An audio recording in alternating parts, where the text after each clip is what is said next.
Hola, hola, hola, hola a todos. Bienvenidos al primer episodio de Susurros de Papel. Yo soy Lourdes y la verdad es que estoy muy, muy emocionada y feliz de que arranquemos este espacio juntas. Para mí grabar este podcast es como abrir la primera página de un libro nuevo, o sea, no sabes exactamente con qué te vas a encontrar, pero tenés como esa mezcla de curiosidad y de entusiasmo que te empuja a seguir con esto.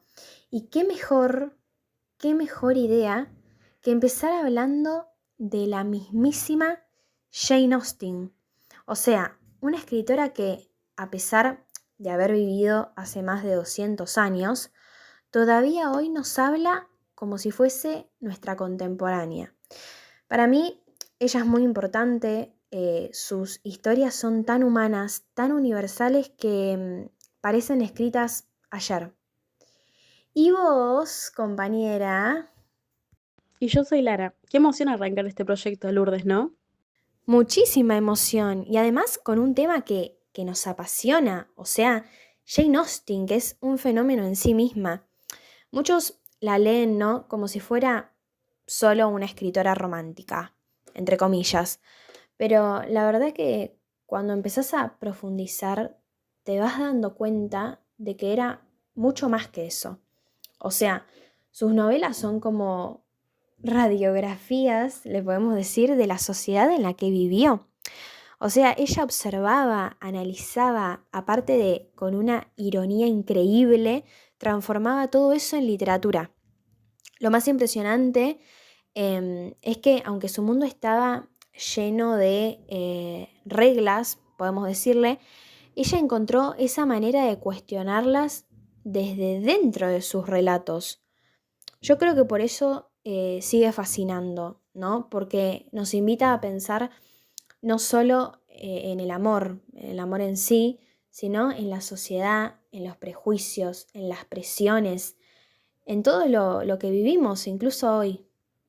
El título ya lo dice, Austen y la sociedad, el nacimiento de un clásico. Y vamos a charlar sobre su vida, sus obras, pero sobre todo sobre Orgullo y Prejuicio, que es esa novela que cruzó siglos, idiomas y pantallas. Sí, lo loco es que Orgullo y Prejuicio, aunque salió en 1813, fíjate que todavía resuena muchísimo. Y no es porque la historia tenga vestidos de época o bailes en salones elegantes, que ojo, también son parte del encanto, ¿no? Obviamente hace la atmósfera, pero sino porque en el fondo habla de temas que yo siento que no pasan de moda, ¿no? Esto de el orgullo, los prejuicios, las apariencias, los malentendidos. Todos nos encontramos alguna vez en situaciones donde juzgamos demasiado rápido o donde nos dejamos llevar simplemente por la primera impresión, ¿no? Esto es muy recurrente. Y eso es lo que Austin retrató con tanta claridad. Su talento fue convertir algo tan común y humano, ¿no? Humano principalmente, en una historia que trasciende culturas y generaciones hasta el día de hoy. ¿Alguna vez juzgaste a alguien por su apariencia la primera vez que se conocieron y después descubriste que era muy distinto a lo que pensabas? Bueno, esa es la esencia del libro.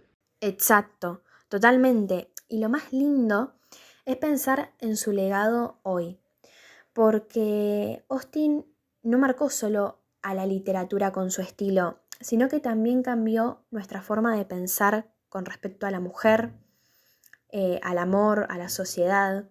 Sus protagonistas femeninas, si nos ponemos a hilar fino, no eran perfectas ni obedientes.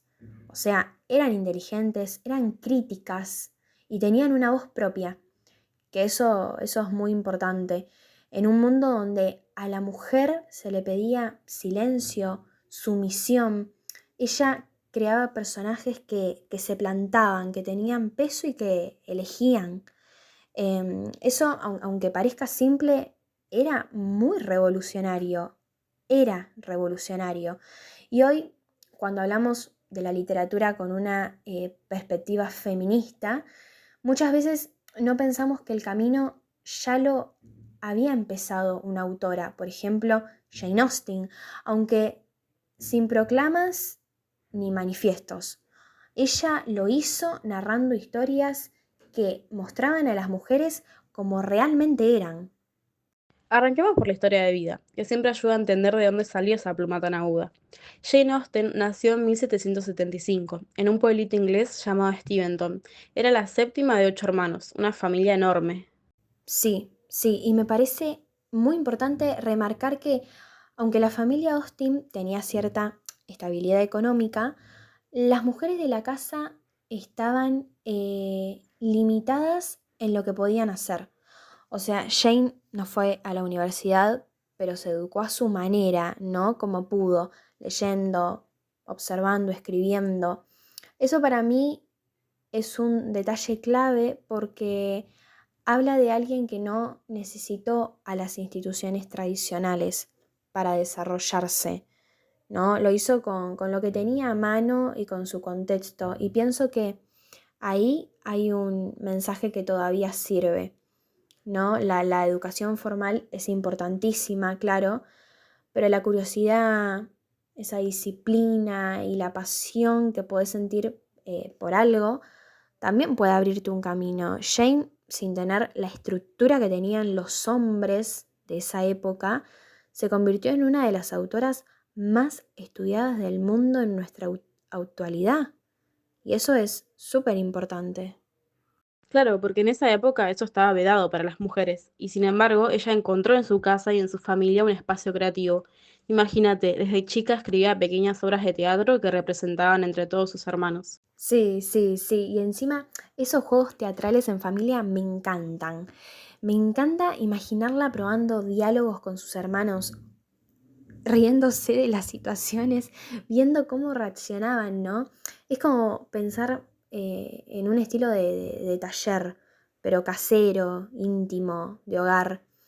Y ahí ya aparece algo que va a marcar toda su obra, ¿no? La observación del comportamiento humano como eje, ¿no? Porque detrás de esas risas y todo lo que podía pasar entre familia, Jane tomaba nota, era consciente o inconsciente, si lo quieren decir así, de cómo somos los seres humanos. Y esa capacidad de mirar lo cotidiano y también transformarlo en literatura, me parece que es una de las claves de su genialidad.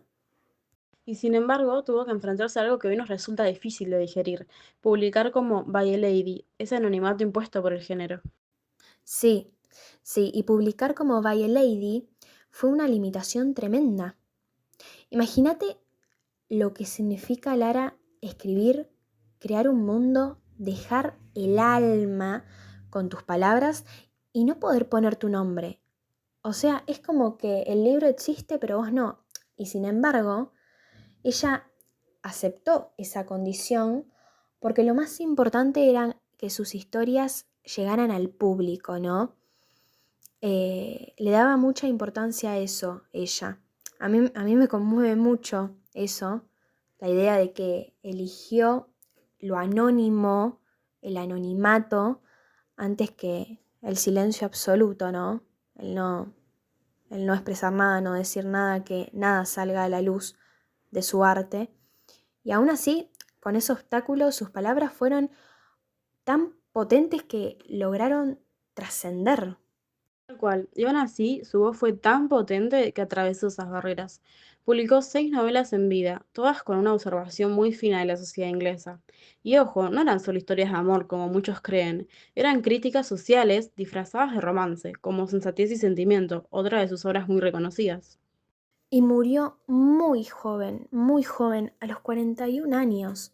Siempre me quedo pensando en eso, ¿no? ¿Cuántas más historias podría haber escrito? ¿Qué nuevas heroínas habría creado, mujeres? Pero también pienso que en tan poco tiempo ella dejó una huella enorme y eso demuestra algo, ¿no? Que no hace falta vivir 100 años para marcar la historia. Hace falta simplemente tener algo valioso que decir. Y la valentía de decirlo, ¿no? También, aunque el mundo no esté preparado para escucharlo. Exacto. Y me gusta también pensar en sus frases como una huella de su forma de ver el mundo. Por ejemplo, esa tan conocida que dice, no hay encanto igual a la ternura del corazón. Ay, esa frase tuya es preciosa, Lara, es preciosa. Y yo siempre vuelvo a la primera línea de Orgullo y Prejuicio, ¿viste? Que dice, es una verdad universalmente reconocida que un hombre soltero en posición de una gran fortuna necesita una esposa. O sea, por favor, es increíble cómo en una sola oración la autora puede poner sobre la mesa el matrimonio, la riqueza, la presión social y encima lo hace con ironía. Esa primera frase yo la pienso como un aviso al lector, ¿no? O sea, esto va a ser divertido, pero también vamos a hablar de otras cosas, de cosas serias. Em, y creo que esa mezcla es uno de los grandes secretos de su éxito. Es brillante, una ironía que ya desde la primera página te dice, ojo, acá vamos a hablar de cosas serias, pero con un humor ácido. Pasemos a Orgullo y Prejuicio, publicada en 1813 y todavía sigue viva. ¿Para vos qué la hace tan poderosa, Lara? Creo que primero, para entender mejor, analicemos un poco el contexto. Estamos a fines del siglo XVIII, una época en que las mujeres estaban prácticamente destinadas a casarse bien para asegurar su futuro. No podían heredar propiedades en muchos casos, ni mucho menos tener independencia económica. Y ahí aparece la protagonista, Elizabeth Bennet, que rompe el molde completamente. Ella no acepta casarse solo para asegurar su futuro, ¿no? Como la mayoría de las mujeres debía hacer en esa época. Elizabeth tenía criterio propio, se plantaba, se permitía decir que no. Y eso en 1813, remontándonos, era una declaración de independencia. Lo interesante es que Austen no la dibuja como una rebelde escandalosa, sino como alguien que simplemente se mantenía fiel a sí misma. Esa es la fuerza del personaje, ¿no? No es la heroína, pero se convierte en un modelo de libertad personal. Totalmente. También observamos cómo Jane Austen introduce la ironía a través del personaje de la señora Bennet, que vive obsesionada con casar a sus hijas, por la situación económica y el estatus social. Bueno, si lo trasladamos a la actualidad, vemos que aunque el contexto cambió, la presión sigue existiendo totalmente. Hoy quizá no sea tenés que casarte para sobrevivir, pero sí todavía escuchamos frases como ¿ya tenés pareja? ¿Cuándo te vas a casar? ¿Y para cuándo los hijos?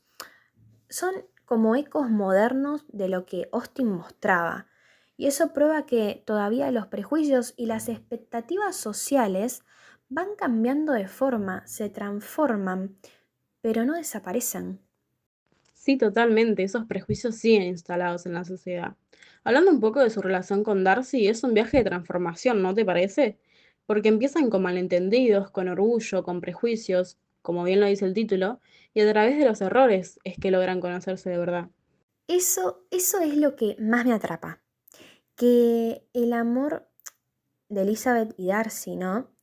No es una fantasía idealizada, sino que es una construcción real, llena de errores, malentendidos, rechazos, segundas oportunidades. Es un amor que nace del crecimiento personal, creo yo, de esa capacidad de poder reconocer que uno estaba equivocado. Y me parece que ahí está la lección más poderosa de la novela, que para amar de verdad hay que dejar atrás el orgullo y los prejuicios y animarse a ver al otro como realmente es. Y lo interesante es que Austen no solo retrata a los protagonistas, sino a toda una sociedad. Tenemos a la señora Bennet, al ridículo Mr. Collins, a Lydia con sus imprudencias, a Mary, a Kitty, a Charlotte Lucas. Cada personaje refleja una cara de ese mundo. También me impresiona cómo Austin ridiculiza, ¿no?, a ciertos personajes, creo yo, para exponer las costumbres de su tiempo. La señora Bennet, por ejemplo, con su obsesión por casar a sus hijas, eh, madre también de Elizabeth, Ella es graciosa, sí, pero también nos muestra el peso brutal que ella ejercía, ¿no? Con esa presión social. Em, es como que la autora logra que nos riamos, pero también que pensemos al mismo tiempo. Y eso es un talento muy difícil de lograr como autor. Es increíble, y pensar que hoy tiene miles de adaptaciones, desde películas como la de 2005 con Keira Knightley y hasta versiones modernas como Orgullo, Prejuicio y Zombies. Y eso habla totalmente de la vigencia, porque la historia, vos fíjate que puede transformarse en una película de época, en una comedia romántica moderna o incluso en una versión con zombies y sigue funcionando. Es increíble porque lo central no es la ambientación, sino los temas humanos que aborda, ¿no? El amor, los juicios apresurados, la presión social y así un montón de temas más. Y esos temas nunca caducan, porque son humanos, justamente. Es que es una historia muy profunda y amplia en temas, el orgullo y el prejuicio como ejes humanos, errores de percepción, juicios apresurados, apariencias, el matrimonio y las mujeres, la presión social, las limitaciones económicas y también las clases sociales y la reputación, cómo condicionaban las relaciones en ese momento. Esto también nos invita a reflexionar, ¿no? Pienso yo, como en clave actual, porque ¿cuánto de esto sigue pasando hoy? O sea, pensemos en las redes sociales. Un ejemplo muy simple y muy fácil de entender para todos. ¿Cuántas veces juzgamos a alguien por una foto, por un comentario, o por cómo se muestra en su perfil, o qué tiene, qué no tiene, sin conocer realmente quién es? Es decir, cambió el escenario, pero seguimos atrapados en los mismos prejuicios de siempre. Y en las relaciones modernas todavía pesa demasiado el que dirán. ¿Qué dirá mi familia? ¿Qué dirán mis amigos? Y el de la sociedad también, como una presión. Austin, yo pienso que estaría fascinada si viera cómo esas dinámicas persisten, solo que en versión digital, por ejemplo. Totalmente, hay tanto para reflexionar. Ahora ya sabemos que es un libro de excelencia de principio a fin, pero si tuvieras que elegir una sola parte especial, ¿cuál elegirías, Lourdes? No, esto es muy, muy difícil de elegir. Em, pero bueno, si tengo que quedarme con alguna escena, yo diría que una de mis favoritas es el reencuentro de Darcy y Elizabeth en el páramo. O sea, me encanta. Cuando él le dice, me has hechizado en cuerpo y alma, o sea, ese momento es pura emoción. Es increíble. Para mí es una de las frases más célebres del libro. Porque no es solo una declaración de amor, que muchos lo pueden ver así y está bien, pero si vamos más profundo, es el resultado de un viaje de aprendizaje, ¿no? De dejar el orgullo de lado que uno tiene y animarse a mostrar vulnerabilidad. Es como el clímax de la transformación de ambos. Qué romántico, realmente hermoso. Yo siempre recuerdo la parte del baile en Meriton, donde Elizabeth conoce a Darcy por primera vez. Es el inicio del orgullo de él y el prejuicio de ella hacia Darcy. Me parece muy atrapante desde el inicio. Bueno, ahora pasamos a la gran pregunta. ¿Por qué seguimos leyendo a Jane Austen hoy?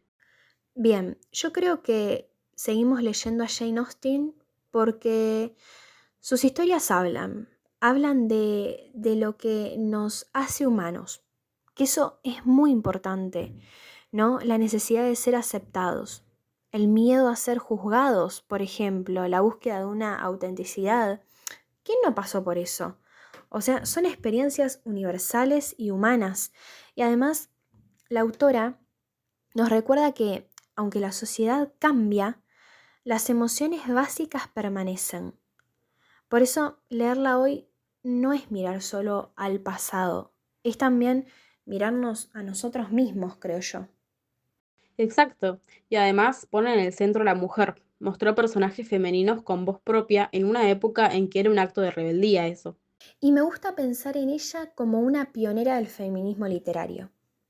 Me encanta, porque no es que levantó pancartas ni nada de eso, pero con sus novelas, con sus escritos, con sus creaciones, su arte, mostró mujeres fuertes, mujeres complejas, mujeres con voz propia. Demostró que merecían ser escuchadas, ¿no? Y eso en un contexto donde se esperaba de ellas silencio y obediencia, fue un acto profundamente político, aunque estuviera disfrazado de una literatura romántica, podríamos decir. Sí, y también me parece que nos recuerda el poder de la ironía un poco, porque muchas veces pensamos que la literatura que critica tiene que ser solemne, y Austen demuestra que se puede cuestionar la sociedad con humor y con sutileza, casi como una revolución disfrazada de literatura.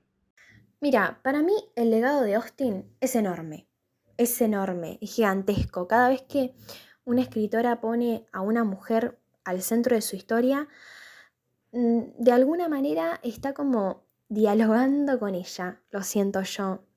Y cada vez que un lector se anima a cuestionar un prejuicio propio, ¿no? También. Porque Jane, aunque no nos habla solo de su tiempo, nos habla de todos los tiempos. Además, Orgullo y Prejuicio no es solo una historia de amor, es una radiografía de su tiempo, y ahí está el secreto, que nos permite mirar al pasado, pero también mirarnos a nosotras mismas. Entonces, ¿qué mensaje nos deja Orgullo y Prejuicio, no? Para mí que el amor verdadero no se construye en base a apariencias ni conveniencias, sino en respeto y en crecimiento mutuo, que son las bases para mí. Que todos tenemos prejuicios, todos cometemos errores, pero también tenemos esa capacidad de cambiar. Y que esas segundas oportunidades son también las que nos hacen humanos. Exacto, y que las voces silenciadas, incluso desde el anonimato, pueden terminar resonando mucho más fuerte que cualquier otra. Esto fue Susurros de Papel. Esperamos que hayan disfrutado esta charla. Gracias por acompañarnos en este primer episodio. Estamos muy contentas y los invitamos a leer o releer Orgullo y Prejuicio. Y recuerden, la próxima vez que estén a punto de juzgar a alguien demasiado rápido, piensen en Elizabeth y en Darcy. Tal vez ahí encuentren una forma distinta de mirar. Nos escuchamos en el próximo episodio. Hasta la próxima.